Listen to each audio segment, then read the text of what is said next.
Hi.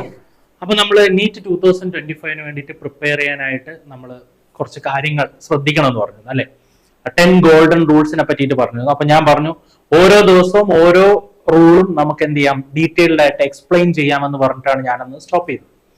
So നിങ്ങൾ ആദ്യത്തെ rule എന്ന് പറയുന്നത് that is understand the syllabus. നമ്മൾ എന്താണ് പഠിക്കാൻ പോകുന്നത് എന്നുള്ളൊരു ബേസിക് ഐഡിയ നമുക്ക് വേണം. ആദ്യത്തെ കാര്യം എന്ന് വെച്ച് കഴിഞ്ഞാൽ നീറ്റ് എക്സാമിന് വേണ്ടിയിട്ട് നമുക്ക് 3 സബ്ജക്ട്സ് ആണുള്ളത് അല്ലെ. Physics, chemistry, biology. ഈ ഫിസിക്സ്, കെമിസ്ട്രി, ബയോളജി +1 ടോപ്പിക്സും ഉണ്ടാവും, +2 ടോപ്പിക്സും ഉണ്ടാവും. ഓക്കെ, ഇതില് ഇപ്പൊ വന്നിരിക്കുന്ന 2-3 കൺഫ്യൂഷൻസിന് കാരണമായിരിക്കുന്നത്, ഒന്ന്, നമ്മുടെ NCERT ടെക്സ്റ്റ് ബുക്കിനകത്ത് നിന്ന് ചില ചാപ്റ്റേഴ്സ്, ഏറ്റവും അപ്ഡേറ്റഡ് ആയിട്ടുള്ള NCERT ടെക്സ്റ്റ് ബുക്കിനകത്ത് നിന്ന് ചില ചാപ്റ്റേഴ്സ് ഒഴിവാക്കി, ചില പോർഷൻസ് ഒഴിവാക്കി, ചില പോർഷൻസ് ആഡ് ഓൺ ചെയ്തു. അങ്ങനെയൊക്കെ സംഭവിച്ചിട്ടുണ്ട്. അപ്പൊ ആ ഒരു കൺഫ്യൂഷൻ ഇപ്പോഴും നിലനിൽക്കുന്നുണ്ട്. ഇനി അതുകൂടാതെ തന്നെ കഴിഞ്ഞ നീറ്റിന്റെ നോട്ടിഫിക്കേഷൻ വന്ന സമയത്ത് MCCയുടെ വെബ്സൈറ്റിൽ നീറ്റിന്റെ സിലബസ് പബ്ലിഷ് ചെയ്തിരുന്നു. അപ്പൊ ആ സിലബസിൽ ചില കാര്യങ്ങൾ ആഡ് ഓൺ ആയി കിടക്കുന്നു. അതായത് നമുക്ക് NCERT ടെക്സ്റ്റ് ബുക്കിൽ ഇല്ല, ബട്ട് എന്തുണ്ട്, ഈ പറയുന്ന സിലബസിന്റെ പേപ്പറിനകത്ത് അത് കാണിക്കുന്നുണ്ട്. അപ്പൊ ഇങ്ങനത്തെ കുറച്ച് കൺഫ്യൂഷൻസ് ആണ് കുട്ടികൾക്ക് വന്നിരിക്കുന്നത്. അപ്പൊ നിങ്ങൾ മനസ്സിലാക്കേണ്ട കാര്യം, എന്ത് സംഭവിച്ചു കഴിഞ്ഞാലും NCERT ബുക്കിലെ ഈ പറയുന്ന ചാപ്റ്റേഴ്സ് വളരെ വളരെ ഇമ്പോർട്ടന്റ് ആയിട്ട് പഠിക്കാം. ഇപ്പൊ നിങ്ങൾ ഇവിടെ നോക്കിക്കഴിഞ്ഞാൽ നിങ്ങൾക്ക് ഞാൻ ഫിസിക്സിലെ +1 +2 ചാപ്റ്റേഴ്സ് ഇവിടെ ഞാൻ ലിസ്റ്റ് ചെയ്തിട്ടുണ്ട്. അപ്പൊ ആ പറയുന്ന ഫിസിക്സിലെ +1 +2 ചാപ്റ്റേഴ്സ് എന്തായാലും നിങ്ങൾ പഠിക്കണം. അതിനിപ്പോ സിലബസ് ഉണ്ടോ ഇല്ലയോ അതൊന്നും നോക്കിയിട്ട് കാര്യമില്ല. NCERT ടെക്സ്റ്റ് ബുക്ക് ആണോ, you have to study. Okay, പിന്നെ അത് കഴിഞ്ഞ് കഴിഞ്ഞാൽ നിങ്ങൾക്ക് നോക്കിക്കഴിഞ്ഞാൽ കാണാൻ പറ്റുന്നത് നമ്മളുടെ കെമിസ്ട്രിയുടെ ചാപ്റ്റേഴ്സ് ആണ്. Some basic concepts of chemistry +1 തുടങ്ങി +2 സൊല്യൂഷൻസ്, ബയോമോളിക്യൂൾസ്, ഇങ്ങനത്തെ ചാപ്റ്റേഴ്സ് ഒക്കെയാണ് നമുക്ക് കെമിസ്ട്രിയിൽ വരുന്നത്. അപ്പോൾ കെമിസ്ട്രിയിലും നമുക്ക് എന്താണ് കുറച്ചുകൂടെ ഒരു സമാധാനം ഉള്ളതെന്ന് വെച്ച് കഴിഞ്ഞാൽ നമ്പർ ഓഫ് ചാപ്റ്റേഴ്സ് കുറവാണ് എന്നുള്ളതാണ്. ഓക്കെ, അപ്പൊ അതാണ് നമ്മൾ കൂടുതലായിട്ടും ശ്രദ്ധിക്കേണ്ടത്. അപ്പൊ ഇതിൽ ഒഴിവാക്കിയ ചാപ്റ്റേഴ്സ് ഏതെന്നറിയണം. പിന്നെ അതേപോലെ ഏതെങ്കിലും ചാപ്റ്ററിൽ ഏതെങ്കിലും റീജിയൻസ് ആഡ് ഓൺ ചെയ്തിട്ടുണ്ടോ നിങ്ങൾ അറിയണം. ഇതൊക്കെ നിങ്ങൾ ശ്രദ്ധിച്ച് നോക്കേണ്ട കാര്യങ്ങളാണ്. ഓക്കെ, ഇനി അടുത്തത് നിങ്ങൾ ശ്രദ്ധിക്കേണ്ടത് ബയോളജിയുടെ കാര്യം.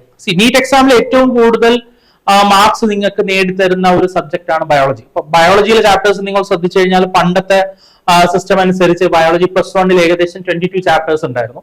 അതിൽ 3 ചാപ്റ്റേഴ്സ് ഒഴിവായി. ഇപ്പൊ എന്താണോ 19 ചാപ്റ്റേഴ്സേ ഉള്ളൂ. ഇപ്പൊ +2 നിങ്ങൾ നോക്കിക്കഴിഞ്ഞാൽ പണ്ട് 16 ചാപ്റ്റേഴ്സ് ഉണ്ടായിരുന്നു, ഇപ്പോ 13 ചാപ്റ്റേഴ്സേ ഉള്ളൂ. അപ്പൊ ഏതൊക്കെ ചാപ്റ്റേഴ്സ് ആണ് ഒഴിവാക്കിയത് നിങ്ങൾ ശ്രദ്ധിക്കുക. NCERT ടെക്സ്റ്റ് ബുക്ക് അത് ഫോളോ ചെയ്യുക. ഓക്കെ, അപ്പൊ ഇതാണ് നമ്മുടെ സിലബസിന്റെ ഒരു പാറ്റേൺ. അതായത് ഇത്രയും ചാപ്റ്റേഴ്സ് ആണ് നിങ്ങൾക്ക് പഠിക്കാനുള്ളത്. അപ്പൊ കഴിഞ്ഞ വർഷങ്ങളിലെക്കാട്ടിലും ചാപ്റ്റേഴ്സിന്റെ എണ്ണം കുറയുന്നു and risk is more high. അത് സംഭവം എന്ന് വെച്ച് കഴിഞ്ഞാൽ ഇപ്പൊ നമ്മൾ എന്താണ് ഈ പറയുന്ന ചാപ്റ്റേഴ്സിന്റെ എണ്ണം കുറഞ്ഞ സ്ഥിതിക്ക് ചില ചാപ്റ്റേഴ്സിന് കൂടുതൽ വെയിറ്റേജ് വരാതിരിക്കാം, എന്തും സംഭവിക്കാം. ഇപ്പം ചില വീഡിയോസിലൊക്കെ ചില ആൾക്കാർ പ്രഡിക്ഷൻസ് നടത്തും, ഇന്ന ചാപ്റ്ററിൽ നിന്ന് ഇന്ന ക്വസ്റ്റ്യൻ വരും, അല്ലെങ്കിൽ ഈ ചാപ്റ്ററിൽ നിന്ന് മാത്രമേ വരുള്ളൂ, നിങ്ങൾ ഇത് മാത്രം പഠിച്ചാൽ മതി. അങ്ങനെ ഒരു മുൻവിധിയോട് കൂടിയിട്ട് നീറ്റ് എക്സാമിന് അറ്റൻഡ് ചെയ്യാതിരിക്കുന്നതായിരിക്കും ഏറ്റവും നല്ലത്. എല്ലാ ചാപ്റ്റേഴ്സും പഠിക്കുക, എല്ലാ ചാപ്റ്റേഴ്സിനെ പറ്റിയിട്ടും ബേസിക് ആയിട്ടുള്ള ഒരു ഐഡിയ ഉണ്ടാക്കുക. ഇതിപ്പോ ചില കുട്ടികൾക്ക് ഇത് പഠിച്ചുകൊണ്ടിരിക്കുന്ന സമയത്ത് അവർക്ക് ഈ ചാപ്റ്റേഴ്സ് എത്ര എണ്ണം ഉണ്ട് എന്നോ, അല്ലെങ്കിൽ ആ ചാപ്റ്റേഴ്സിന്റെ പേരുകൾ എന്താണെന്നോ പോലും അറിയാത്ത ഒരു സ്ഥിതി ഉണ്ടാവും. ഇതിലെ മെയിൻ ഇഷ്യൂ വരുന്നത് എപ്പോഴാണെന്ന് വെച്ച് കഴിഞ്ഞാൽ, ഈ പറയുന്ന നീറ്റ് എക്സാം സ്മാർട്ട് വർക്കിൽ കൂടെ മാത്രമേ നിങ്ങൾക്ക് നേടാൻ പറ്റുള്ളൂ. ഓക്കെ, സ്മാർട്ട് വർക്ക് എന്ന് പറഞ്ഞിട്ടൊരു പരിപാടിയുണ്ട്. അതായത് നിങ്ങൾ എപ്പോഴും മനസ്സിലാക്കുക, കംപ്ലീറ്റ്ലി പഠിച്ചുകൊണ്ട് പോയിട്ട് നിങ്ങൾക്ക് നീറ്റ് എക്സാമിൽ സ്കോർ ചെയ്യാൻ പറ്റില്ല.